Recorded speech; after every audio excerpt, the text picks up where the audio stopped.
লাহৰীজনত ইউবা সংস্থা ক্লাবৰ উদ্যোগত মেধাৱী ছাত্ৰ ছাত্ৰীৰ সম্বৰ্ধনা অনুষ্ঠান। কাৰ্বি আংলং জিলাৰ বোকাজান মহকুমাৰ অন্তৰ্গত লাহৰীজনত ইউবা সংস্থা ক্লাবৰ উদ্যোগত দেওবাৰে এক গাম্ভীৰ্যপূৰ্ণ মেধাৱী ছাত্ৰ ছাত্ৰী সম্বৰ্ধনা অনুষ্ঠান সফলতাৰে অনুষ্ঠিত হয়। 2025-26 শিক্ষাবৰ্ষত দশম আৰু দ্বাদশ শ্ৰেণীৰ পৰীক্ষাত কৃতিত্বৰে উত্তীৰ্ণ হোৱা ছাত্ৰ ছাত্ৰীসকলক উৎসাহিত আৰু সন্মান জনোৱাৰ উদ্দেশ্যে এই অনুষ্ঠানৰ আয়োজন কৰে।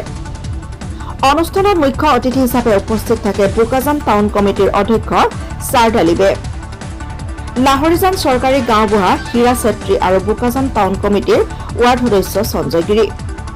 ইয়াৰ উপৰিও অঞ্চলটোৰ বিশিষ্ট শিক্ষক শিক্ষয়িত্ৰী, অভিভাৱক, ছাত্ৰ ছাত্ৰী তথা বহু গণ্যমান্য ব্যক্তি উপস্থিত থাকে। অনুষ্ঠানৰ আৰম্ভণিতে অতিথিসকলে বন্তি প্ৰজ্বলন কৰি জ্ঞান আৰু প্ৰজ্ঞাৰ প্ৰতীকস্বৰূপে অনুষ্ঠানৰ শুভাৰম্ভ কৰে। ইয়াৰ পিছতে ৰাষ্ট্ৰীয় সংগীত পৰিৱেশনৰ জৰিয়তে উপস্থিত সকলোৱে দেশপ্ৰেম আৰু ঐক্যৰ বাৰ্তা প্ৰদান কৰে। অনুষ্ঠানৰ অংশ হিচাপে কিংডম অব ডান্সৰ শিল্পীসকলে মনোমোহা সাংস্কৃতিক অনুষ্ঠান পৰিৱেশন কৰি উপস্থিত দৰ্শকক মুগ্ধ কৰে।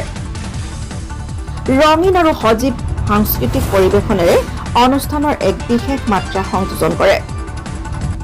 অনুষ্ঠানৰ মূল আকৰ্ষণ আছিল দশম আৰু দ্বাদশ শ্ৰেণীৰ পৰীক্ষাত প্ৰথম স্থান অধিকাৰ কৰা মেধাৱী ছাত্ৰ ছাত্ৰীসকলক সম্বৰ্ধনা, তেওঁলোকক প্ৰমাণপত্ৰ প্ৰদান কৰি সন্মানিত কৰে।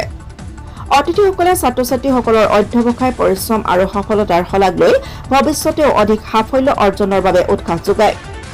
সম্বৰ্ধনা অনুষ্ঠানত ভাষণ প্ৰদান কৰি অতিথিসকলে শিক্ষাৰ গুৰুত্বৰ ওপৰত আলোকপাত কৰাৰ লগতে সমাজ গঠনত শিক্ষাৰ ভূমিকা উল্লেখ কৰে। লগতে মেধাৱীক সন্মান জনোৱা আৰু শিক্ষাৰ প্ৰতি উৎসাহ বৃদ্ধি কৰাৰ ক্ষেত্ৰত ইউবা সংস্থা ক্লাবৰ এই পদক্ষেপৰ উচ্চ প্ৰশংসা কৰে। ছাত্ৰ ছাত্ৰী, অভিভাৱক, শিক্ষক আৰু স্থানীয় ৰাইজৰ উৎসাহজনক অংশগ্ৰহণে অনুষ্ঠানটোক এক স্মৰণীয় আৰু প্ৰেৰণাদায়ক ৰূপ প্ৰদান কৰে। অনুষ্ঠানৰ অন্তত ইউবা সংস্থা ক্লাবৰ তৰফৰ পৰা সকলো অতিথি, অংশগ্ৰহণকাৰী, স্বেচ্ছাসেৱক আৰু শুভাকাংক্ষীলৈ আন্তৰিক কৃতজ্ঞতা জ্ঞাপন কৰে। ক্লাবৰ বিষয়ববীয়াসকলে জনোৱা মতে আগন্তুক দিনতো সমাজমুখী আৰু শিক্ষামূলক কাৰ্যসূচী অব্যাহত ৰখা বুলি জানিবলৈ দিয়ে। আমাৰ প্ৰতি বছৰে এই প্ৰগ্ৰামটো আমি অৰ্গেনাইজ কৰোঁ। এই লৈ পেলাই আমাৰ 3 বছৰ হৈ গ'ল।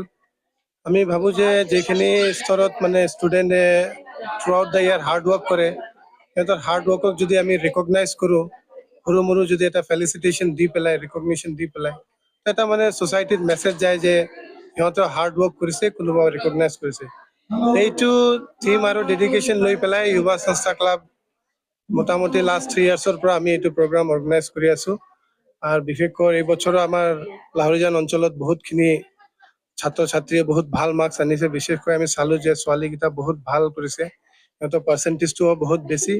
আৰু সিহঁতে ভাল লাগিছে যে 2026 বেচত ছোৱালীকেইটা ইমান ভাল মাৰ্কছ আনিছে। এইবিলাক কিমান সংখ্যক ছাত্ৰ ছাত্ৰীক আপোনালোকে সম্বৰ্ধনা কৰিব? টোটেল 41ৰ পৰা 12 ক্লাছ 10ৰ আছিলে, বাকীকেইটা যিমান আছিলে এইকেইটা ক্লাছ 12 ষ্টুডেণ্ট। তো মোটামুটি লাষ্ট ইয়াৰৰ পৰা অলপ নম্বৰ কম হৈছে, এইটো কিবা কাৰণ হ'ব পাৰে, কিন্তু ৰেচিঅ'টো ভাল আছে। লাহৰীজান যিখিনি এৰিয়া চাই পেলাই মানে ৰেচিঅ'টো ভাল আছে।